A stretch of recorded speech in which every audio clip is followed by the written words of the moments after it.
It's just all about love and life and living in freedom. That's what it's all about for me now.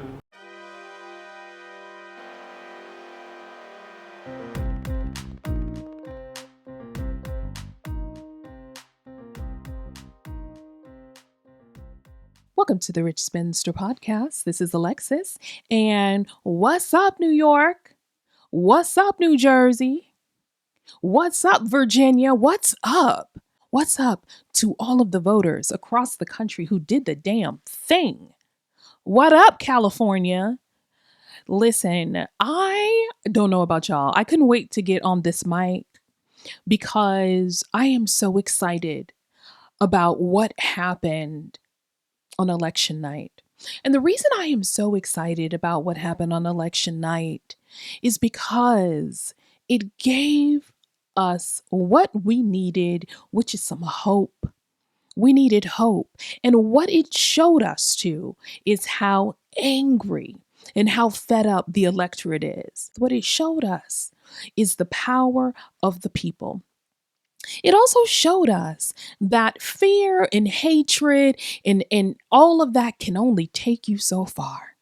They did a brilliant job of convincing people that pronouns were somehow more important than potatoes, that it was more important to focus on brown folks than it was to focus on bread. And now, the people are coming alive, y'all. The people are coming alive. They're coming alive in bodegas. They're coming alive on trains. They're coming alive in rural parts of Virginia. They are coming alive. I think the most important thing that we should get from last night is that we can't stop here.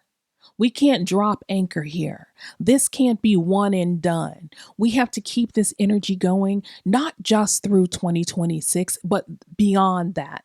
Because it always happens, right? There's a wave, whether it's blue or red, and then the other party gets in office. And usually the waves happen when Republicans have fucked it up. Let's just be clear.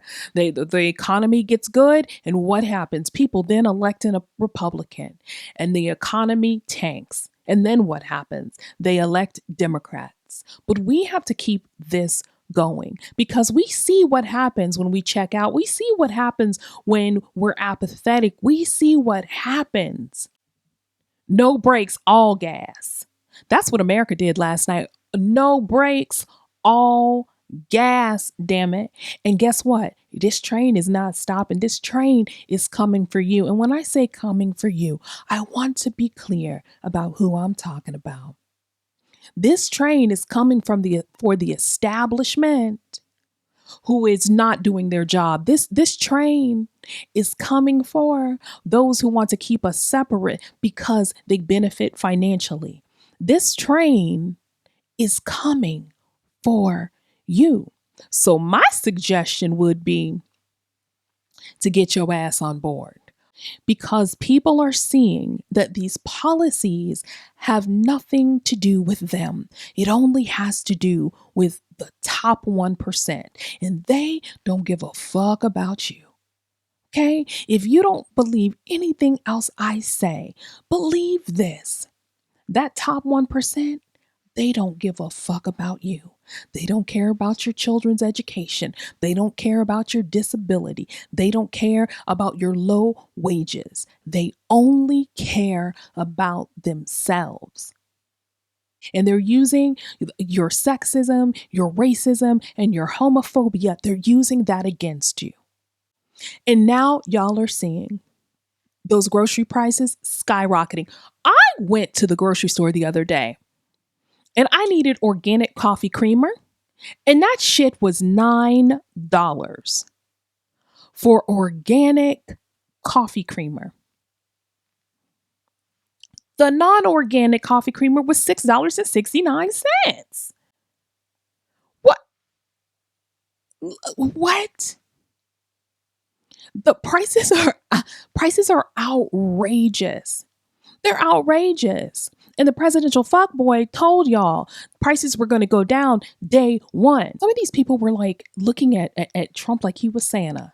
Like he was Santa, and they were writing their Christmas list. And it's like their Christmas list, instead of being like, I want a pony and a trip to Disney World, and I want a remote control car. Their Christmas list was like, I want lower prices for food. I want to be able to get a house one day. I want affordable health care. And they wrote that list and they thought Santa was bringing it to them. And what did Santa bring them? A puzzle. That's what you got. A puzzle of cats. What you got is punked. And that's what he did. That's what the party did. The Republican Party punked a large percentage of America. Y'all got punked, except getting punked. Sometimes you get your ass kicked. Sometimes you pick a fight and you get your ass kicked. And that's what happened. But what they thought was that they won. We won the fight. Yay. But you're still hungry. Prices are skyrocketing. And there is literally no one to blame but the party in charge. And still, you're trying to find a way to make sense of the fact that Santa didn't deliver for you. Where are y'all on the tooth fairy? The people united will never be defeated, damn it. The people united will never be defeated. Last night let y'all know we are coming. We're coming strong. 2026 is going to happen. The people are hungry for something new. The people are hungry to take the country back. I honestly think that people have just been fucking shell-shocked since this happened. I think a large part of the country has been shell-shocked, and what they were hoping is, well, Trump didn't really do shit last time, so maybe he won't do shit this time and it's going to be okay. It's not going to be okay. It's not going to be okay with a passive electorate. This is my plea for the Democratic Party. Stop being so motherfucking polite. Stop being the party of we don't want to hurt feelings, the party of we want to work across the aisle. Stop being the party that is scared of the bad headlines and be the party of unity. Speak with one voice. We don't have to all have the same message. We don't have to agree with every single thing that a progressive candidate says. But we should be speaking with one voice out there. That's one thing that the Republicans do well. They don't care what kind of bullshit they put forward. They are going to all support that bullshit. They're going to speak with one voice. They're going to have one slogan. They're going to repeat that slogan over and over and over again. It doesn't matter if it makes sense. It doesn't matter if you challenge them on it. They're going to speak it and speak it and speak it. And eventually their base starts speaking it. And no one is even questioning if it's bullshit.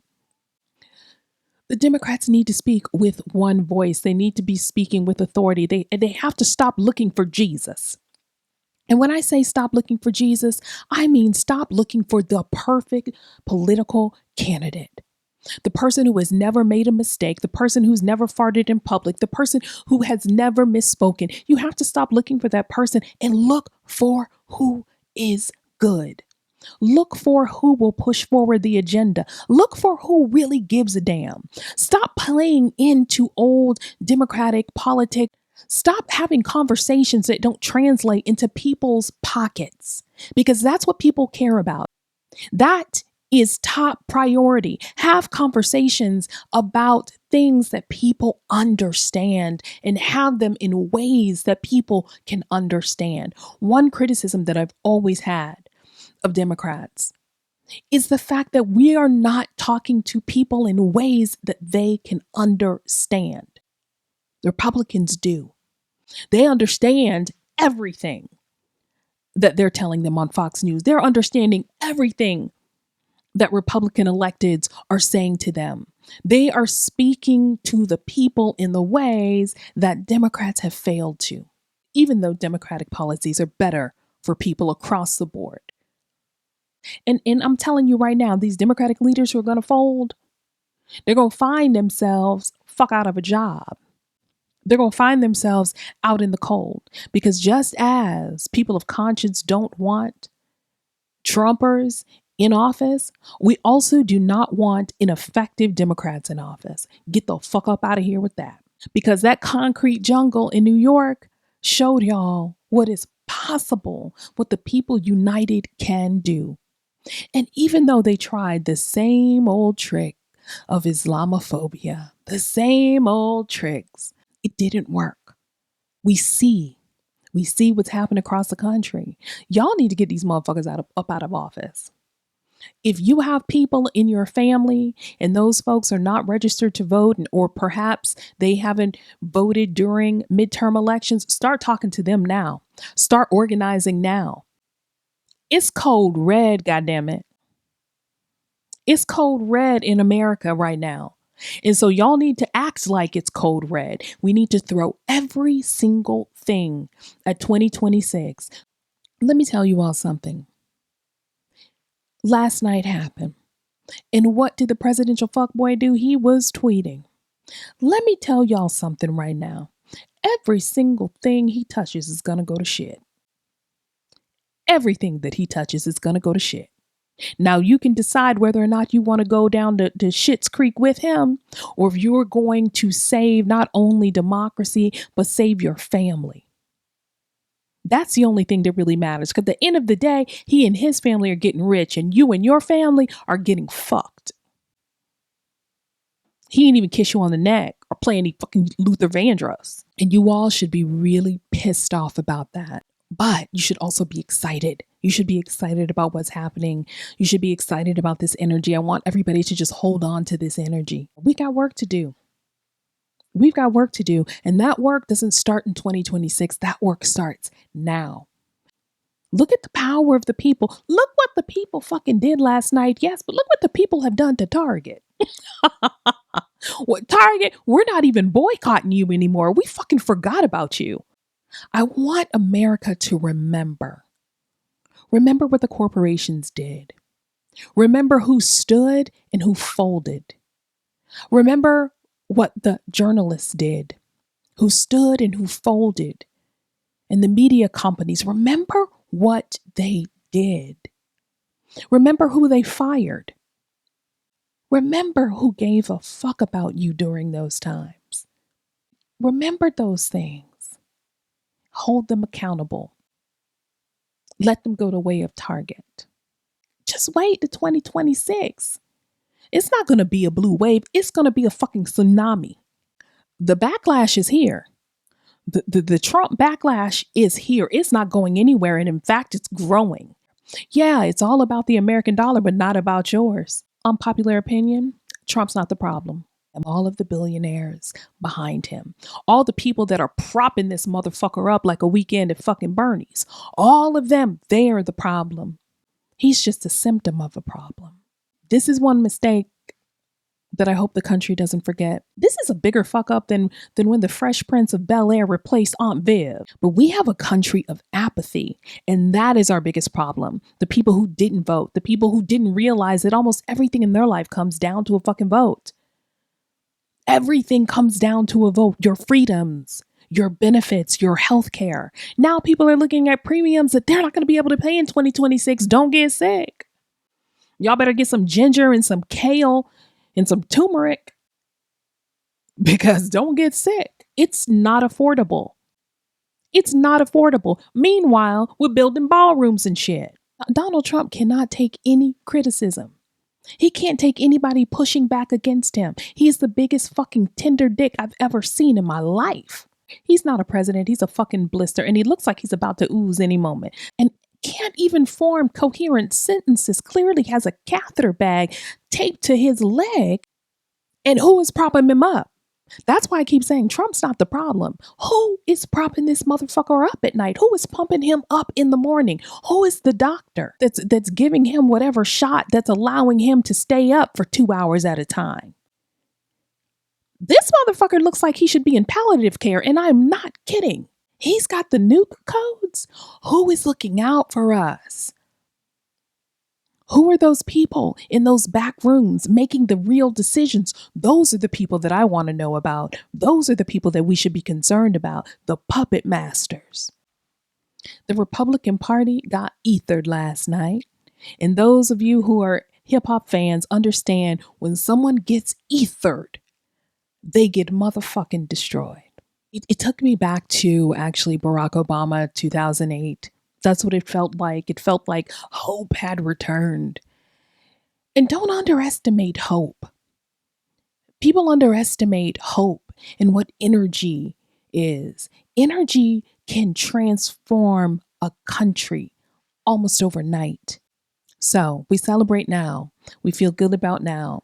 We celebrate the wins that happened last night. And we know that there is more to come. And we don't rest in that. We work in that. We fight in that. We speak up about that. And we don't stop. Even after 2026, we don't stop. Every Black person in America knows this saying: I can show you better than I can tell you. We're about to show them. Thank you for listening to this special edition of the Rich Spinster podcast. I will see you all on Monday. Have a great rest of your week, everyone.